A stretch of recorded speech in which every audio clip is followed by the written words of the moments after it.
Joining us now, professor at Princeton University, Eddie Glaude Jr., and best-selling author and staff writer for The Atlantic, George Packer. George is out with a new piece entitled, "We Are Living in a Failed State. The Coronavirus Didn't Break America.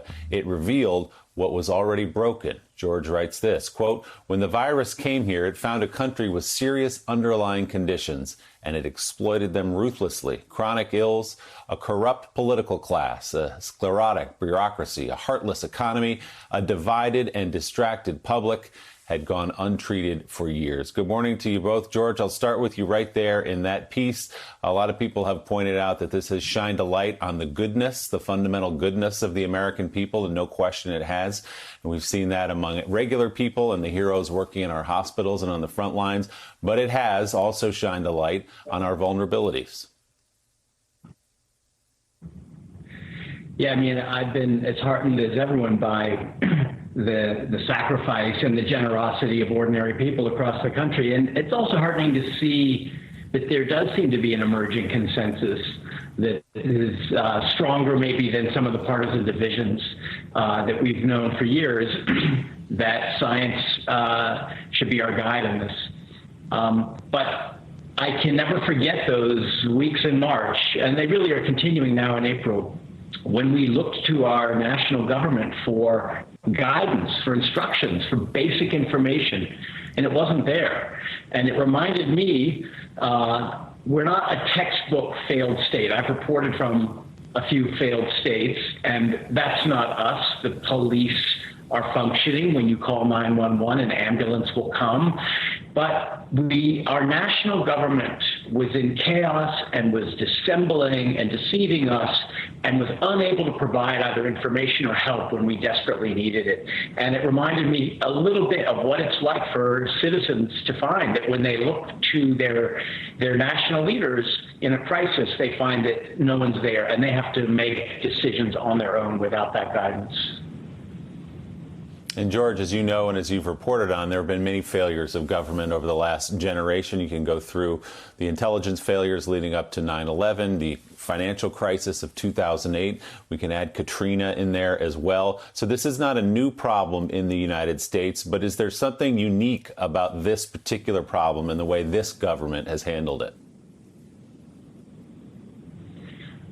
If you use the health metaphor, our body politic today is much weaker than it was on 9/11, and even weaker than it was in 2008 during the financial crisis and the beginning of the Great Recession.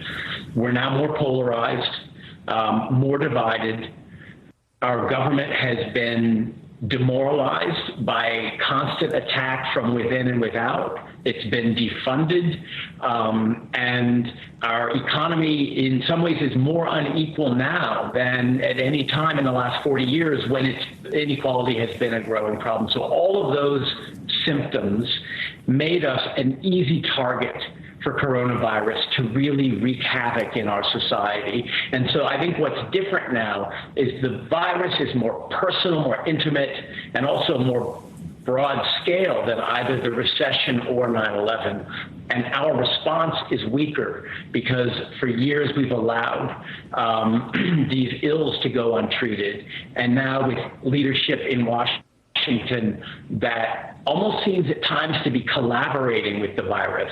I compared Trump, who has called himself a wartime president, to the French General Marshal Pétain, who was in charge when the Nazis invaded and who essentially gave up and allowed them to occupy the country and created his own Vichy Republic. It's a harsh comparison, but at times Trump seems to be collaborating with the virus and doing its work for it. So all of those things have made us a much easier target. And recovery is going to be much harder this time around than in those earlier crises that you mentioned, Willie. Yeah, that's an extreme comparison, obviously. Eddie, I want to ask you about the vulnerable people in all of this. We know physically vulnerable from a health standpoint. We know who's vulnerable there, but also the economically vulnerable, the socioeconomically vulnerable, the culturally vulnerable, the people that this virus has attacked in particular. I really enjoyed George's piece in The Atlantic, Willie, because on one level, what he said and what he argued is that what we're witnessing is the collapse of an entire or a whole way of governing, because the virus has revealed the growing gap, and I'm quoting him here, the growing gap between triumphant capital and beleaguered labor. So all of the fissures, the breakages within our society, that's where the virus lives. And it's feeding on people. And what we see over and over again is that the most vulnerable pre-corona, right, are in some ways the most vulnerable during corona and will be the most vulnerable post-corona if they survive. And so part of what I want to say, as the president and all of his minions talk about opening the society to folks who are in my community particularly, I want you to understand this as an invitation to the grave, that what Donald Trump is saying by not talking about robust testing, by not addressing the inequalities that in some ways define our country, as George has brilliantly laid out in his piece, in some ways he's creating the conditions for more death. But I think it's important, and I should say this really quickly, that the way in which George lays out his argument, there have been choices made in order to produce this particular situation. Of course, we didn't choose the coronavirus, but we've made choices to provide an environment where the coronavirus thrives. And I want to underscore this. We're choosing mass unemployment.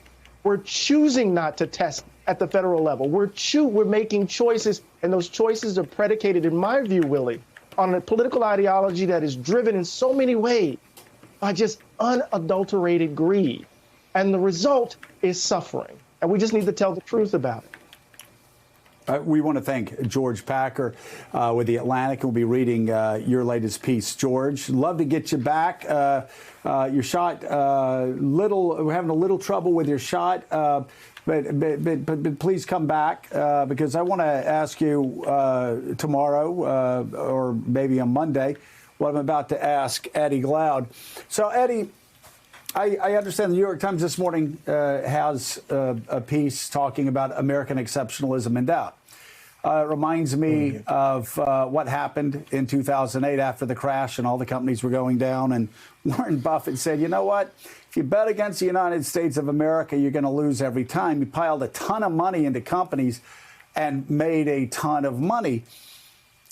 I understand we have a failed leader. I understand Washington, D.C. has failed the American people throughout the better part of this century. The infighting has just been absolutely awful. But let's take a little bit closer look at the United States of America. We have the best scientists. We have the best doctors. We have the best universities. This isn't jingoism. We've got the most Nobel Prize winners. We've got the best tech companies.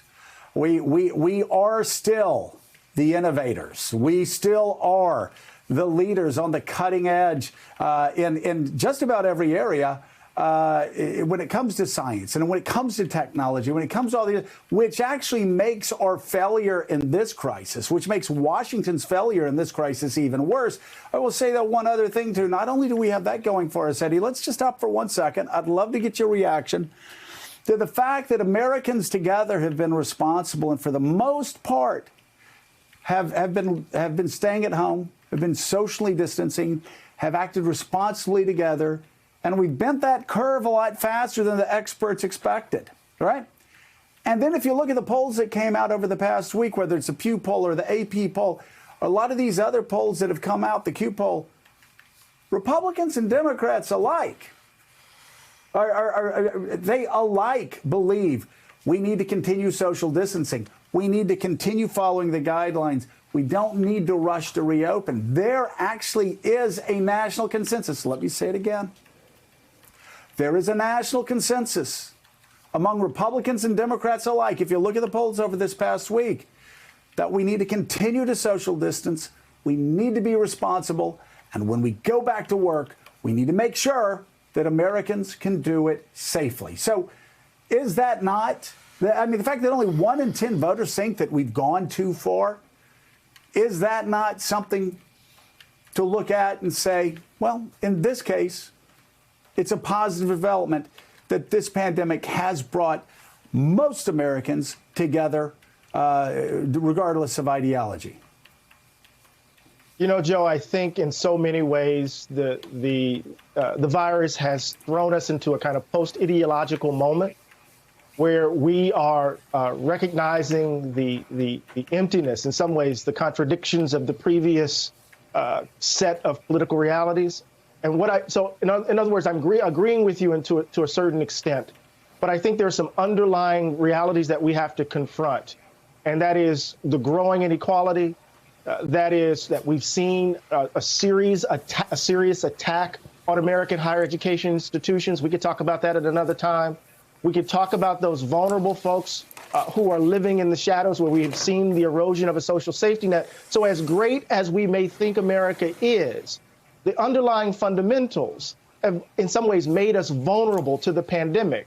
And what we need in this moment, Joe, is not just simply, at least this is my view, is not just simply the kind of the resolve of the American people. We need robust imagination to respond to a crisis that has revealed the deep breakages in our society. And I think that's really important for us in this moment, Joe. Yep. Eddie Glaude, thank Agreed. you so much. And thanks for checking out MSNBC on YouTube, and make sure you subscribe to stay up to date on the day's biggest stories. And you can click on any of the videos around us to watch more from Morning Joe and MSNBC. Thanks so much for watching.